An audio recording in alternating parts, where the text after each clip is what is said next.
Thank you everyone who checked out my reaction video to Teenage Mutant Ninja Turtles Mutant Mayhem. Now it's time to break down this trailer, go through it scene by scene, and talk about some highlights that I thought of when watching this trailer. Love how they snuck in a cinematic version of the original animated series theme song.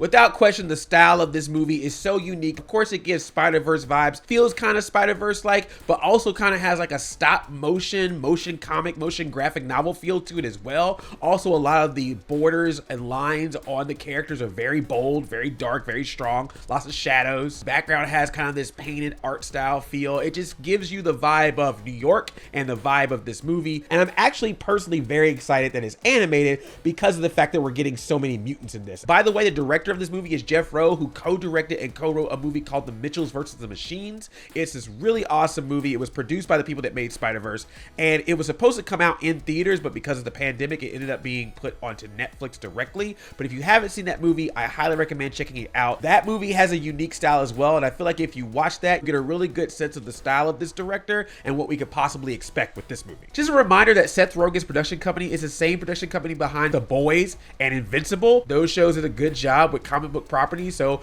Ninja Turtles being a comic book property, let's hope for the same. You hear the sounds of Can I Kick It from A Tribe Called Quest all throughout this trailer, which means that the Ninja Turtles have been hanging out with those birds at the beginning of the Tom and Jerry movie. Can I kick it? Yes, you can! As mentioned before, the Teenage Mutant Ninja Turtles sound like teenagers in this movie because they're voiced by younger actors, but the Turtles don't just sound like teenagers in this movie, they act like them as well. Just from that first scene alone, you can feel that brotherhood, camaraderie amongst these four. Just the energy about them both in their voice and their animation and the way they play off of each other is very good, very strong. Even in small snippets, we're starting to get hints of the personalities of these turtles, and it's also just nice to see how they work well together, especially in that final scene. That's perfect brother vibes right there. We prefer the term ooze, but yeah. It's like more like, it's just nicer. It rolls off the tongue better, yeah. Ooze. It's nice, right?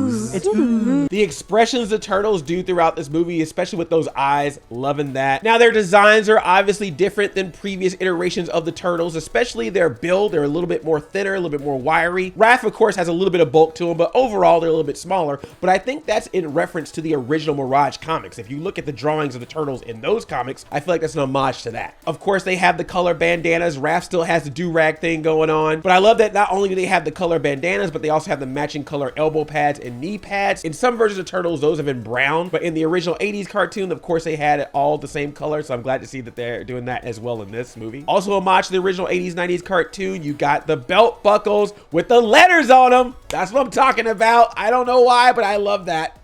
I just do. Rocking your letter on your belt. Why not? What's with the multicolored headbands? Sellouts.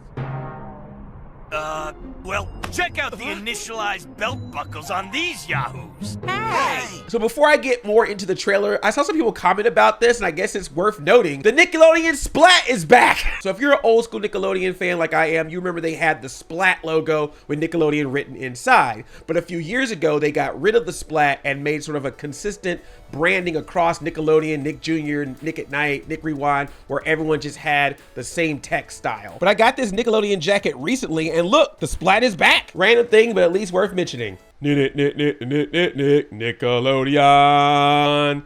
That's for my you can't do that on television folks. Now, something I find very interesting about this trailer is that we have this scene where Raphael is using Leonardo's katana blade. And if you look in the background, you can see that Leonardo is looking a little concerned, a little down about this whole situation. Could this be the genesis of the age-old tradition of the Leo versus Raph rivalry? We don't know. Also love that little mini montage in the trailer showing off the classic weapons. I live for moments like that. Whenever they do that shot of just the turtles each grabbing their weapons and getting ready to fight, I just always love that.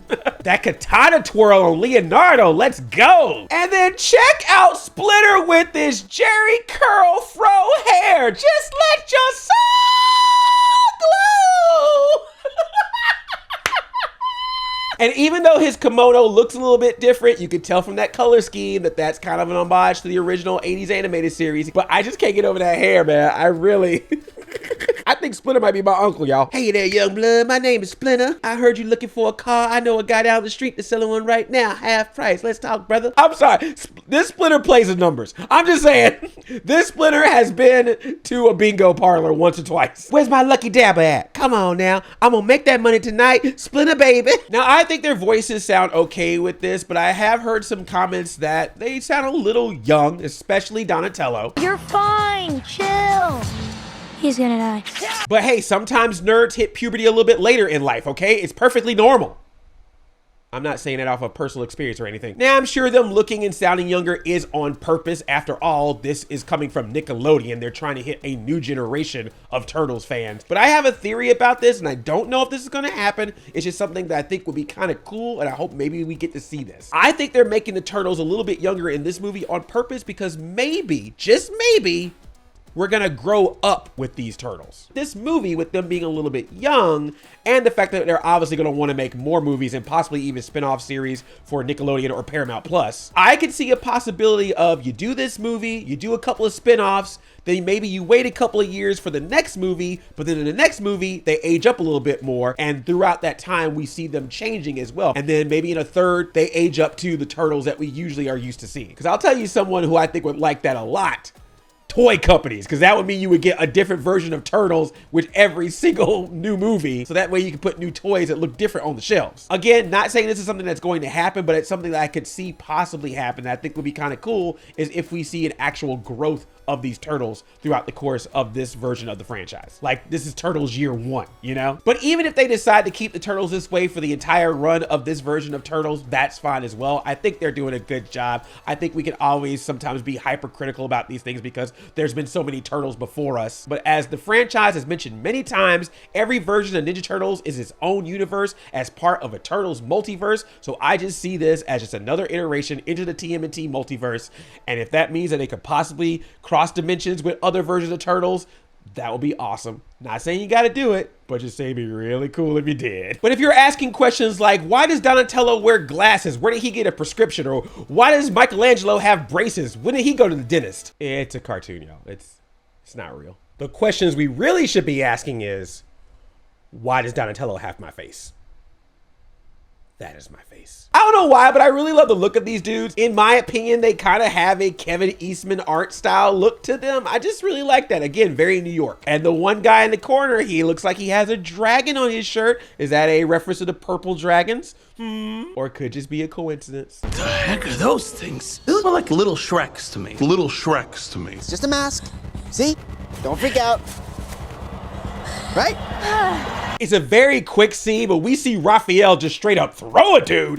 So that turtle got some strength to him. And then just, oh my God, Bebop and Rocksteady look so good. Their clothing and color style is like the 80s, 90s animated series, but it's also bulky like they were in Out of the Shadows. Bebop with the boom box and wearing the classic old school shades. Just seeing the style that they're going with, this is why I'm excited to see the mutants in this, because I think we're gonna get some very interesting designs that pay homage to original versions of these characters while also fitting in this universe. If Bebop and Rocksteady are any indication, I'm going to love the designs of the mutants in this.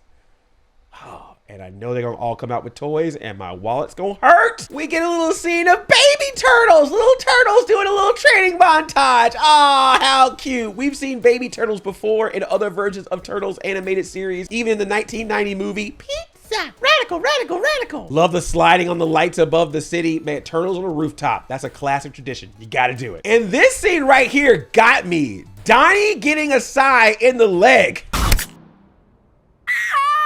Oh my God! I just love how far we've come. Back in the 80s and 90s when the Turtles were out, there were parent groups complaining that the Ninja Turtles were teaching kids violence and that we shouldn't have kids running around with nunchucks pretending they're Michelangelo, to the point where they even changed his weapon in the old cartoon series. They couldn't even use their weapons on villains in the old cartoon, to now a scene in 2023 where a literal side gets stuck in the leg of one of the turtles. But yeah, man, this scene got me. I thought it was really funny. And that Donatello scream.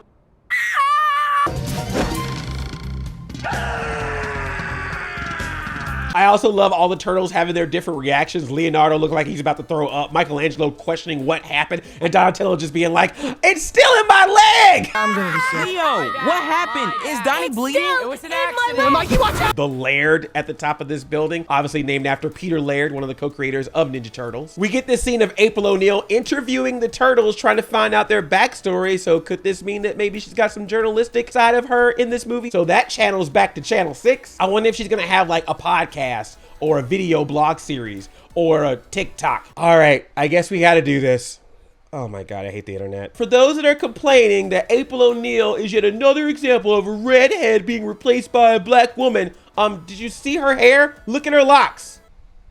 They're red. She's got reddish hair. So was it the color of the hair that was the problem? April O'Neil has obviously changed in every single version of Ninja Turtles. She's been different ages. She's had different careers. And even in the comics, she's had different drawings and designs. I mean, seriously, who comes to a YouTube channel called Black Nerd Comedy to complain about a character being black? Cole, you stupid. But I'll tell you who does like this design of April. Donatello, look at him in the background there. Got his eyebrows all perked up, staring at April like that. Smooth Donatello. And the turtles got pizza. That will never change. Now, yes, obviously the turtles look a little bit younger in this. They're acting a little bit younger in this. They're trying to hit a new generation, and that's totally fine. They did not make this movie going, we're only going to appease the 30, 40 plus year old turtle demographic. That being said, I think this might also open yourself up, or you have different versions of turtles going on at the same time, but for different audiences. Let's have this version of turtles